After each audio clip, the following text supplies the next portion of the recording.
on va parler du regard médical qui peut-être emprisonne ou pèse à beaucoup de monde et peut-être même aux médecins, mais en tout cas aux malades ou à ceux qui pourraient l'être, qui ont des problèmes de santé, mais qui n'ont pas que des problèmes de santé.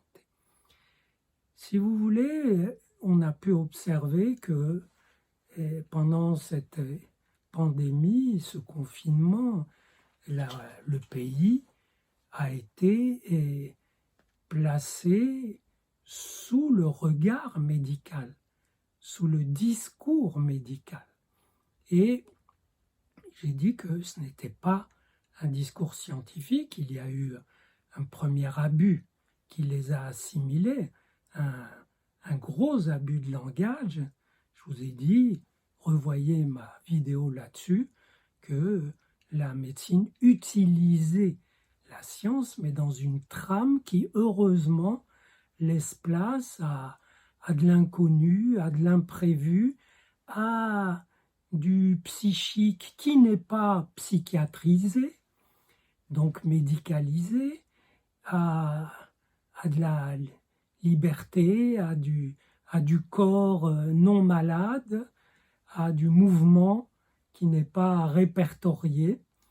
Bref, le sujet humain et individuel ou même collectif n'est pas réductible à l'analyse qu'en fait le médecin et même qu'en fait la médecine, et même un sujet malade n'est pas réductible à l'analyse de sa maladie que fait la médecine.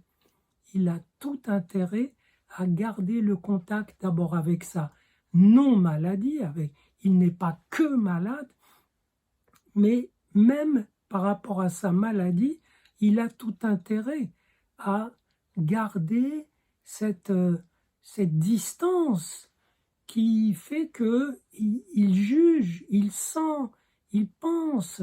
Vous avez vu toutes les contradictions du discours médical, par ailleurs dignes de respect.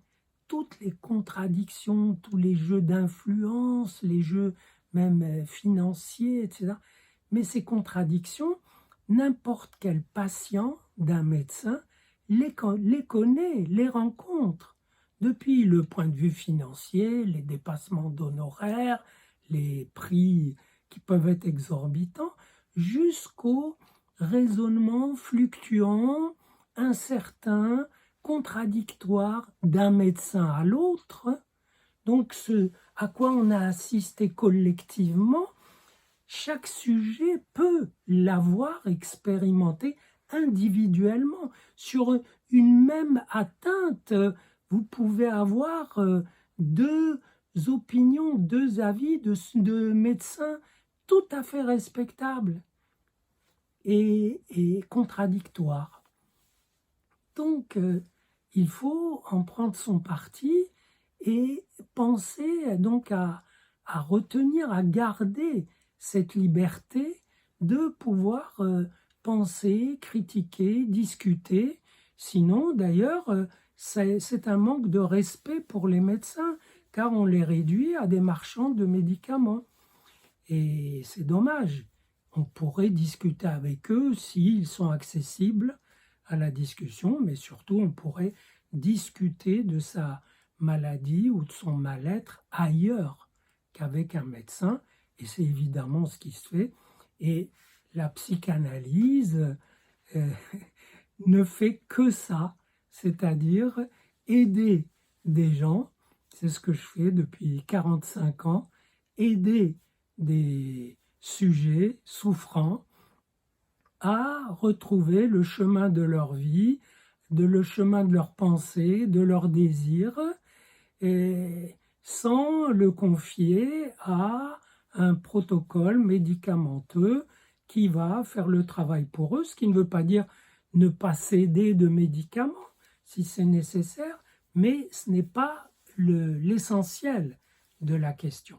Parce que l'essentiel de notre existence n'est pas cadrable, formulable, réductible à la biochimie, formulable par elle et cadrable par la médecine. C'est comme ça. Et je me réjouis, en un certain sens, de voir que c'était la critique du discours médical en tant que, pour le dire grossièrement, il ignore le sujet, il ignore ce qu'il y a derrière le tableau de symptômes qu'on apporte au médecin. Le discours médical ignore ce qu'il y a derrière, et c'est ce qu'il y a derrière qui peut intéresser le psychologue, le psychanalyste, de préférence le psychanalyste, parce que le psychologue aussi peut simplement répertorier et il est plutôt désarmé quand il s'agit de faire bouger ces choses-là, ces lignes de capture du sujet. Quand il s'agit de les faire bouger, ça passe par un transfert, évidemment.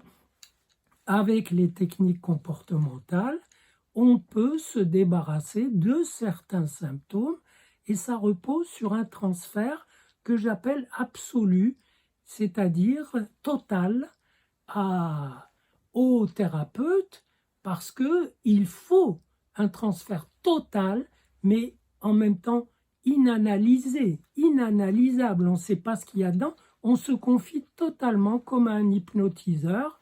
Là, c'est un rééducateur psychique qui vous dit quoi faire et vous êtes soumis, vous le faites. Et si vous le faites et que ça marche, c'est parce que vous aimez, vous transférez sur ce bonhomme ou sur cette femme qui vous dit quoi faire. Donc, il y a du transfert, mais c'est très simple, très rudimentaire comme transfert. Et puis, on ne peut pas passer sa vie à se libérer de l'angoisse d'entrer dans une grande surface, du vertige d'être sur un balcon, de tel ou tel tic, parce que, bon, une fois qu'on s'en est libéré, je ne dirais pas que ça revient autrement, c'est que la question qui était posée à travers cela, et il faut la retrouver. Elle a peut-être disparu. Donc c'est pas, comme disent certains psychanalystes qui critiquent les thérapies comportementales, mais vous enlevez un symptôme, il reparaît ailleurs. C'est pas sûr. Ça peut être pire. Il disparaît de là et d'ailleurs avec la question qu'il avait apportée. Là, c'est carrément perdant. Donc, la critique à faire au discours médical, critique affectueuse, encore une fois, ce n'est pas pour écarter la médecine, loin de moi écarter la moindre technique, parce qu'une technique, un médicament, c'est un savoir-faire accumulé au fil des siècles, c'est respectable. Là où c'est abusif, c'est quand ça prétend régir, gouverner des choses de l'âme, de l'affect, de l'amour, du subjectif, qui font la trame essentielle de nos vies. Et donc, j'ai trouvé sympathique qu'à la faveur de cette pandémie, des gens se mettent à faire la critique du discours médical et avec cette innocence de croire qu'ils sont les premiers à le faire. Ils découvrent que la médecine est un cadrage de l'individu et qu'il y a autre chose qui échappe, etc. C'est magnifique. Ça veut dire que tout un travail d'un peu plus d'un siècle de méticuleux par des psychothérapeutes, des psychanalystes pour montrer tout ce qui échappe à la médecine et qui appartient au sujet et qu'on peut l'aider à développer, à épanouir, à transformer en quelque chose de créatif, eh bien, c'est magnifique que des gens le découvrent et tant mieux s'ils croient être les premiers à le faire.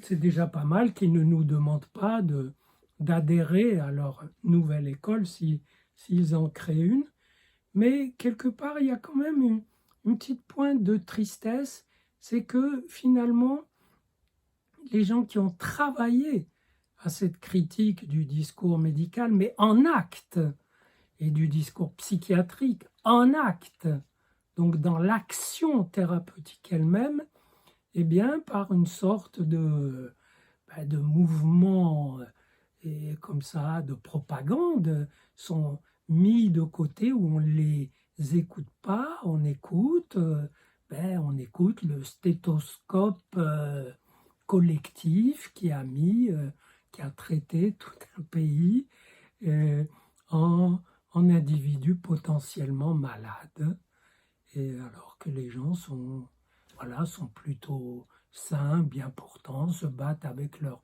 malaise, mais que, voilà, et bien sûr, il y a eu des morts, mais toute catastrophe entraîne des morts. On ne peut pas les empêcher toutes. On ne peut pas sacrifier la santé d'un pays pour empêcher toute mort. On n'y arrivera pas de toute façon.